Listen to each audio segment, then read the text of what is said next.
Paano kung nakahiga ka katabi ng isang bangkay? Kasi gusto mong ma-witness kung ano ang kalagayan nila kapag namatay sila dito sa lupa at kung paano sila nakikipaglaban sa impyerno. Sila ang magkapatid na si Sita at si Adele. Isang araw may nakita silang isang misteryosong tape at may narinig silang isang nakakakilabot na sigaw ng isang bangkay na di umano'y pinapahirapan bago ito dalhin sa impyerno. Pareho silang nag-aaral sa nagkaroon sila parehas ng masamang karanasan sa school na ito.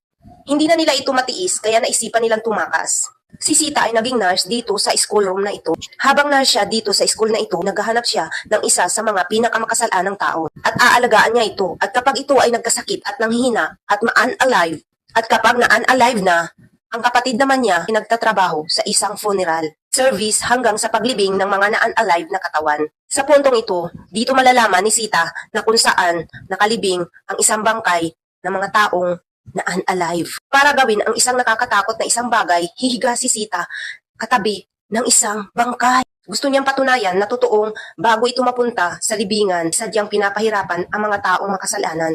Kaya naman, gagamit siya ng video recorder upang ma-record kung ano ang mga ginagawa sa taong makasalanan bago ito ilibing.